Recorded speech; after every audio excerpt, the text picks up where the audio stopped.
Good morning student. आज अपन BA part प्रथम वर्ष के पेपर सेकंड भारत का भूगोल उसके बारे में अध्ययन करेंगे। भारत का भूगोल और भौतिक भूगोल अपन के दो पेपर हैं। उसमें से कल अपन ने भौतिक भूगोल या भारत के भूगोल का एक लेक्चर डाला था।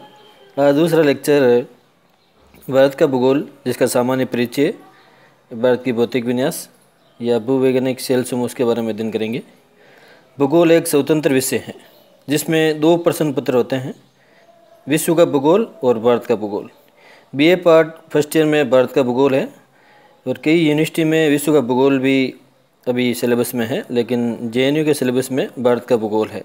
आप जब एमए या एमए प्रीवियस या फाइनल में जाओगे तब विश्व का भूगोल भी आपके लिए विषय के रूप में आएगा सामने। बेसिकली भूगोल में विश्व का भूगोल, भारत का भूगोल, राजस्थान का भूगोल, प्रादेशिक भूगोल, इस प्रकार के ये सब्जेक्ट हैं जिसको नियमित रूप से पढ़ना चाहिए। जो भी कंपटीशन एग्ज़ाम की तैयारी अपन करते हैं, RSIS और स्कूल लेक्चर, कॉलेज लेक्चरर, उसमें इस प्रकार के टॉपिक्स या इस प्रकार के सब्जेक्ट से क्वेश्चन आते रहते हैं। भारत के भूगोल का अध्ययन हम उन सिद्धांतों के द्वारा सीखते हैं जो सिद्धांत दुनिया में सीखे गए हैं। जैसे विश्व स्तर पर यदि हमने प्लेट टेक्टोनिक सिद्धांत सीखा है तो भारत के अध्ययन के समय हम प्लेट टेक्टोनिक को भी पढ़ते हैं। अर्थात प्लेट टेक्टोनिक सिद्धांत जो संपूर्ण विश्व पर लागू होता है वो भारतीय संदर्भ में या भारत के भूगर्भिक संरचना पर भी लागू होता है। भारत के अध्ययन के समय हम भी प्लेट टेक्टोनिक सिद्धांत को पढ़ते हैं। विश्व स्तर पर यदि हमने ट्रॉपिकल साइक्लोन, उष्णकटिबंधीय मानसून या उष्णकटिबंधीय चक्रवातों को अपन सीखा है तो भारत में उसके व्यवहारिक पहलू का भी अध्ययन हमारे सामने आता है। इस तरह से भारत का भूगोल भारत के विद्यार्थी के लिए एक आवश्यक सब्जेक्ट और विषय के रूप में पढ़ना अति आवश्यक है। एक परिचय भारत के भूगोल का। विश्व के मानचित्र पर आप भारत को देखा होगा। ये भारत एक अनोखा देश है। हम भारतीयों की मातृभूमि है। यदि हम देखा तो अंगारा लैंड और गोंडवाना लैंड दोनों का मिलन है। यहाँ पर उच्चावच की विषमता है जो बहुत ज़्यादा अधिक है। एक तरफ बहुत ऊंचे पहाड़ जैसे हिमालय, अरावली, वेस्टर्न घाट, ईस्टर्न घाट, सतपुड़ा, महादेव, मैकाल, इस प्रकार के ऊंचे ऊंचे पहाड़ हैं। तो बहुत पुराने पठार जैसे प्रायद्वीपीय पठार और मैदान, उत्तर भारत का मैदान, गंगा का मैदान, मान गंगा का मैदान, गंगा और ब्रह्मपुत्र का मैदान, इस प्रकार से ना उच्चावच भारत में देखे जाते हैं। यहाँ विश्व में नवीन प्रकार की पर्वत श्रृंखलाएँ और प्राचीन प्रकार की भी पर्वत श्रृंखलाएँ भारत में पाई जाती है, जैसे हिमालय और अरावली पर्वत श्रृंखलाएँ। और विश्व का प्राचीनतम खंड स्थल खंड भारत में पाया जाता है जो प्रायद्वीपीय पठार के नाम से जाना जाता है। इसके अलावा यहाँ गहरी घाटियाँ भी पाई जाती हैं। लेकिन जलवायु की दृष्टि से देखें तो भारत को युवा सूर्योदय का देश कहा जाता है। विश्व की सारी वनस्पति जो इक्वेटर से पोल तक यहाँ पर है, अर्थात भारत में संपूर्ण विश्व की जितने प्रकार की वनस्पति पाई जाती है वो सभी वनस्पतियाँ भारत में मिल सकती हैं। वेस्टर्न राजस्थान में आपको जीरोफाइट्स मिलेगी, ईस्टर्न राजस्थान में आपको सदाबहार वनस्पति मिलेगी, या अपन कह सकते हैं कि भारत के उत्तर पूर्व भाग में सदाबहार वनस्पति पाई जाएगी। यहाँ कोणधारी वन भी पाए जाते हैं। हिमालय में विभिन्न प्रकार की वनस्पतियाँ अपन को देखने में मिलती हैं तथा इक्वेटर से पोल तक यहाँ पर विभिन्न प्रकार की वनस्पति मिलती हैं। सारी मिट्टियाँ यहीं पर हैं, जलोढ़ मिट्टी, कछारी मिट्टी, दोमट मिट्टी, ब्लैक सॉइल, लाल मिट्टी, मृस्थलीय मिट्टी, विभिन्न प्रकार की सॉइल्स यहाँ पाई जाती हैं। सभी प्रकार की मिट्टियाँ जीवमंडल में पाई जाती हैं, वो जीवमंडल के अंग माने गए हैं। यहाँ विश्व के हर प्रकार की प्रजातियाँ भारत में निवास करती हैं। हर प्रकार के विचार के लोग हैं और हर धर्म के लोग यहाँ निवास करते हैं। अतः विविधताओं का देश भी कहा जाता है।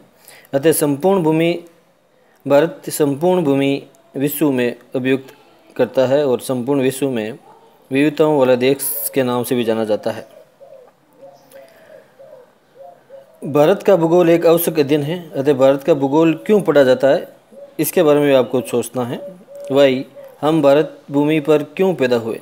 हम कनाडा में भी जन्म ले सकते थे।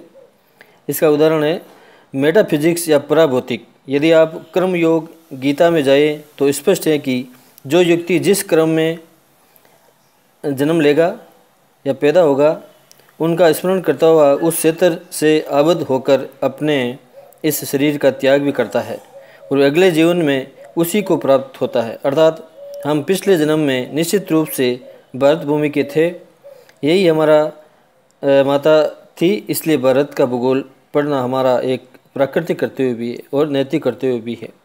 जो भी बच्चे जिसके भूगोल सब्जेक्ट ले रखा है और उसके अलावा भी कई लोग ऐसे जिसका भूगोल सब्जेक्ट में सिलेक्शन नहीं हुआ, उनको भी भूगोल सब्जेक्ट पढ़ना चाहिए। यह हमारा कर्तव्य भी है, प्राकृतिक और नैतिक कर्तव्य भी बनता है कि भारत की जो भी भूगर्भिक संरचनाएं हैं, भारत में पर्वत, पठार, मैदान, नदी, रिवर्स, जो भी स्थलाकृतियाँ हैं उसके बारे में आपको जानकारी होना बहुत ही ज़्यादा ज़रूरी है। हमारे आसपास में जहाँ आप रहते हो और आप आसपास की डाणियों में किस प्रकार की स्थलाकृति हैं, कौन से खनिज निकाले जाते हैं, किस प्रकार की मिट्टी है, किस प्रकार की जलवायु है, किस प्रकार की वनस्पति है, यह आपको जानकारी करना जरूरी है। आपको बेसिकली जो आपके आसपास जितनी भी घटनाएं भूभौतिक रूप में घटित होती हैं, इसकी जानकारी अभी से प्राप्त करना शुरू कर देना चाहिए। भारत की भौतिक परिस्थितियाँ। नंबर 1, भारत के पड़ोसी देशों के साथ इसका स्थानिक संबंध, अर्थात भारत भौतिक सीमाओं के सारे पाकिस्तान, भारत चीन, भारत नेपाल, भारत बांग्लादेश, भारत म्यांमार की भौतिक या ज्योग्राफिकल संबंध है। इसके अंतर्गत हम भारत के पड़ोसी देशों से आर्थिक, सामाजिक, राजनीतिक संबंधों का अध्ययन करेंगे। इस प्रकार भारत की दक्षिण एशिया में भी भौगोलिक परिस्थिति का अध्ययन किया जाएगा। भारत किस प्रकार भौगोलिक दृष्टि से शक्तिशाली राष्ट्र है, इसका भी अध्ययन इसमें अपन करेंगे। भारत का भूगर्भिक इतिहास, जियोलॉजिकल हिस्ट्री ऑफ इंडिया, संरचना इसमें, अर्थात यहाँ की चट्टानों में भी विभिन्नता पाई जाती हैं। जैसे पृथ्वी के शीतलन के समय जो चट्टान बनी, इसमें सबसे प्राचीन चट्टान धारवाड़ और कुडुपा या फिर आर्कियन युग की भारत के दक्षिणी इस पठारी भाग में, जो जिसको प्रायद्वीपीय पठारी भाग के नाम से जानते हैं, वहाँ पाई जाती हैं, जो गोंडवाना लैंड का ही भाग है। इसके बाद हिमालय पर्वत की उत्पत्ति हुई और उसकी चट्टानें इस प्रकार की चट्टानों की अपेक्षा नवीन है। हिमालय पर्वत और इस प्रायद्वीपीय पठार के बीच में एक खाई का निर्माण हुआ, उसे ट्रेंच में मलबा का जमाव या निक्षेप का जमाव हो गया, जो हिमालय से आने वाली नदियों द्वारा और इस पठार से निकलकर उत्तर की ओर गिरने वाली नदियों द्वारा गंगा के मैदान की चट्टानों का निर्माण हुआ।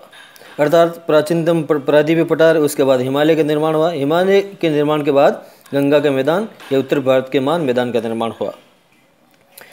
इसी प्रकार जो चट्टानें जलोढ़ प्रकार की हैं, पुणे भारत के उत्तर पश्चिमी भाग में राजस्थान के बालुका स्तूप का निर्माण हुआ। इस प्रकार भारत चट्टानों की विविधता वाला भी देश है।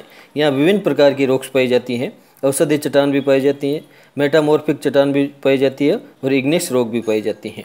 अर्थात चट्टानों की दृष्टि से भारत विविधताओं वाला देश माना जाता है। उचावच रिलीफ, भारत में एक तरफ दक्षिणी प्रायद्वीपीय भारत प्राचीन पठारों से बना हुआ है और इसके उत्तरी सीमा पर हिमालय की मोड़दार पर्वत श्रेणियाँ हैं जो नवीन प्रकार की हैं, और उत्तरी भारत में गंगा के मैदान से बना है। इसी तरफ पूर्व व पश्चिमी तटीय मैदान कोस्टल प्लेन है। अगर पश्चिम का तटीय मैदान अपरदनात्मक है, पूर्व का तटीय मैदान निक्षेप जनित है। भारत में विभिन्न प्रकार के उच्चावच मिलते हैं। अरावली पर इस प्रायद्वीपीय पठार का ही भाग माना जाता है। अर्थात अरावली एक वलित पर्वत श्रृंखला है, जो अवशिष्ट पर्वत श्रृंखला के नाम से भी जाना जाता है। इस प्रकार से भारत की जो भौतिक विन्यास है या विभिन्न प्रकार की जो भूगर्भिक संरचना है, उसमें भी विभिन्नता पाई जाती है। अपन कह सकते हैं कि भारत की भूगर्भ संरचना में प्राचीनतम और नवीनतम दोनों प्रकार की चट्टानें पाई जाती हैं। एक और प्रायद्वीपीय भारत में आर्कियन युग की प्राचीनतम चट्टान पाई जाती हैं, तो दूसरी ओर मैदानी भागों में क्वाटरनरी युग की नवीनतम परतदार चट्टानों की बहुलता पाई जाती है। इसी प्रकार डेल्टाई क्षेत्रों एवं तटीय भागों में नवीनतम चट्टानों का निर्माण निरंतर वर्तमान में जारी है। भारत का प्रायद्वीपीय पठार प्राचीनतम स्थलखंड पेंजिया का एक भाग है। कार्बोनिफेरस काल से ही प्रायद्वीपीय भारत का उत्तर एवं उत्तर पूर्वी दिशा की ओर स्थानांतरण जारी है। जीव क्लब में यह गति सर्वाधिक थी। इसके साथ ही यूरेशिया प्लेट का खिसकाव दक्षिण की ओर जारी है। इन दोनों प्लेटों के टकराव से ही हिमालय पर्वत श्रृंखला का निर्माण हुआ है। ये मुख्यतः पर्वतदार चट्टानों से निर्मित नवीन मोड़दार पर्वत हैं। इस पर्वत श्रृंखला के दक्षिण में तथा इसके समानांतर एक गर्त या ट्रेंच का निर्माण हुआ। पर्वत व पठार के मध्य इस गर्त या ट्रेंच में नदियों द्वारा मलबा का निक्षेपण से भारत के विशाल मैदान का निर्माण हुआ। इस प्रकार भूगर्भिक संरचना की भिन्नता ने भारत को 3 स्पष्ट वृहद भौगोलिक प्रदेशों में विभाजित कर दिया, जिसमें नवीन मोड़दार पर्वत सर्वाधिक ऊंचे क्षेत्र है। हिमालय मुलायम चट्टानों की उपस्थिति व तीव्र ढाल के कारण इसका अपरदन तेजी से हो रहा है, अतः ये सर्वाधिक उच्चावच का भी प्रदेश है। इसके विपरीत प्रायद्वीप भारत की चट्टानें अत्यंत कड़ी हैं। लंबी अवधि से हो रहे अपरदन के कारण ढाल में काफ़ी कमी आ गई है, अतः नदियाँ चौड़ी एवं संतुलित घाटियों से होकर प्रभावित हो रही हैं। इस प्रकार इसके उच्चावच में भी काफ़ी कमी आ गई है। मैदानी भाग में निक्षेप का कार्य निरंतर जारी है। ये विश्व के विशाल समतल मैदानों में से एक है, जिसको गंगा ब्रह्मपुत्र का मैदान या गंगा का मान मैदान के नाम से जाना जाता है, या फिर उत्तर भारत का मान मैदान या समतल मैदान के नाम से भी जाना जाता है, जहाँ जलोढ़ मिट्टी पाई जाती है और भारत की सर्वाधिक जनसंख्या वहाँ निवास करती है। इस प्रकार से भारत की भूगर्भीय संरचना का प्रभाव यहाँ के स्थलाकृतिक विकास पर भी पड़ा है, जिसका अध्ययन अपन अगली कक्षाओं में करेंगे। Thanks for watching.